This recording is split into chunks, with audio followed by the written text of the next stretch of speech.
अरविंद, जो और जानकारी मिल रही है, कुछ मीडिया रिपोर्ट्स में भी सामने आया है कि पुलिस जांच में 30 मई को मानव अंग मिले थे, यानी कि कुल मिलाकर 6 महीने के बाद गिरफ्तारी हुई है। क्या शुरू से ही इन दोनों आरोपियों की पुलिस को तलाश थी? इनकी गिरफ्तारी से पहले ये दोनों आरोपी कहाँ थे और ये गिरफ्तारी कब हुई? देखिए, गिरफ्तारी तो कल क्राइम ब्रांच की टीम ने की है और जैसा कि मैंने बताया कि मई महीने में ये लाश के टुकड़े मिलते थे। उस दौरान तमाम मीडिया कवरेज भी हुआ, जो ईस्ट दिल्ली की कई टीमें इस पे लगाई गई, लेकिन जो आरोपी है वो पकड़ से दूर थे। रोजाना ये जो आरोपी थे वो त्रिलोकपुरी का इलाका था, उस इलाके में कूड़े के ढेर में ये बॉडी के टुकड़े फेंक कर जाते थे। लोकल लोगों को जब जानकारी मिली उसके बाद हड़कंप मचा था। पूर्वी दिल्ली की टीम वो इसकी जांच पड़ताल कर रही थी, लगातार जो टीमें हैं वो तलाश कर रही थी और इसी दौरान अब जब श्रद्धा हत्याकांड का खुलासा हुआ तो जो बॉडी के टुकड़े मिलने जब श्रद्धा के शुरू हुए, उसी दौरान दिल्ली पुलिस को ये भी जानकारी मिली कि मई महीने में अभी ईस्ट दिल्ली में टुकड़े मिलते थे। उसके बाद श्रद्धा हत्याकांड का जब खुलासा हुआ उसके बाद पुलिस पर दबाव बना और उसके बाद फिर जब जांच तेज हुई, तफ्तीश हुई, तब जाकर ये दोनों जो दो आरोपी हैं, जिसमें एक लड़का है एक लड़की बताया जा रहा है, दोनों को क्राइम ब्रांच की टीम ने गिरफ्तार किया, फ्रिज रिकवर किया। अरविंद, क्या इस केस में बॉडी के सारे पार्ट्स मिल गए क्योंकि इन्होंने अलग अलग जगह उनको ठिकाने लगाया था?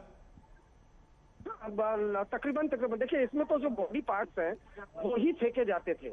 आपको बताऊं, जो मई के महीने में जो आरोपी थे वो बॉडी के टुकड़े फेंकते थे, तो बॉडी के टुकड़े तो रिकवर हुए ही थे और उसको कायदा एफएसएल उसी दौरान जो दिल्ली पुलिस की टीमें हैं उन्होंने एफएसएल में भेजा था उसकी जांच पड़ताल करने के लिए। तो बॉडी के टुकड़े तो एक एक करके ये जो तमाम आरोपी थे वो फेंकते थे और वो बॉडी के टुकड़े ही दिल्ली पुलिस को सिर्फ रिकवर हुए थे, लेकिन वो बॉडी का टुकड़ा किसका था उसकी पहचान नहीं हो पाई थी, नंबर 1। नंबर 2, कौन लोग थे जो ये टुकड़ा फेंकते थे, इसकी पहचान नहीं हो पाई थी। तो इस बात का खुलासा क्राइम ब्रांच की टीम ने कड़ी मशक्कत के बाद सीसीटीवी इलाके के जो एरिया के सीसीटीवी है उसकी मैपिंग की गई, उसके बाद ये मैपिंग के बाद इस केस का खुलासा हुआ।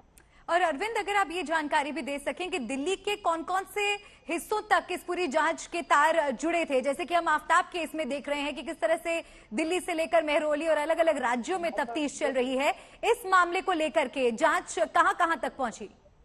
नहीं, देखिए, इस मामले में जैसा कि मैंने बताया, मई के महीने में ये लाश के टुकड़े फेंके जाते थे त्रिलोकपुरी में और पूरा हड़कंप मचा हुआ था, एक रहस्य सा बन गया था, मैं आपको बताऊं। और पूर्वी दिल्ली, ईस्ट दिल्ली की डीसीपी, ज्वाइंट कमिश्नर, कई पुलिसकर्मी, तकरीबन 200 से ज्यादा पुलिसकर्मी लगाए गए थे, लेकिन केस का खुलासा नहीं हुआ था। लेकिन जब अभी श्रद्धा का के मर्डर का खुलासा हुआ और जब बॉडी के टुकड़े वो तलाशे जाने लगे श्रद्धा के, उसी दौरान सीनियर अधिकारियों को ये जानकारी मिली कि जो त्रिलोकपुरी में टुकड़े मिलते थे उसका भी केस का खुलासा नहीं हुआ है। बहुत से लोगों ने श्रद्धा और त्रिलोकपुरी के केस को कनेक्ट करके देखा, लेकिन उसके बाद क्राइम ब्रांच की टीम को लगाया गया और उसके बाद पर्दाफाश हुआ कि ये श्रद्धा का केस अलग था और त्रिलोकपुरी में जो टुकड़े मिल रहे थे उसका केस अलग था।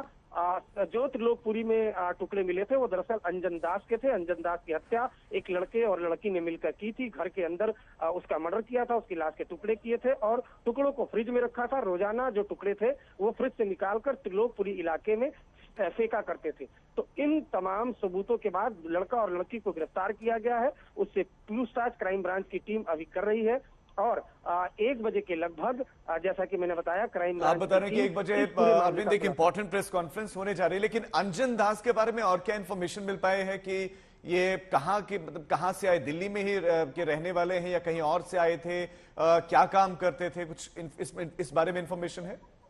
नहीं, अभी देखिए, ये पांडव नगर इलाके में रहते थे, ये जानकारी अभी तक मिल पाई है जो हमें क्राइम ब्रांच के सूत्रों के जरिए जानकारी मिली है कि ये दिल्ली में ही रह रहे थे। अभी तक की जो शुरुआती जानकारी है मिली है उसके मुताबिक क्या करते थे क्या नहीं करते थे इसका खुलासा, चूंकि अभी तफ्तीश चल रही है इनिशियल स्टेज पर, इतना जरूर हमें क्राइम ब्रांच के सोर्सेज ने बता दिया है कि इन दोनों को गिरफ्तार कर लिया गया है और जो फ्रिज जिसमें बॉडी के टुकड़े रखे जाते थे वो भी रिकवर कर लिया गया है।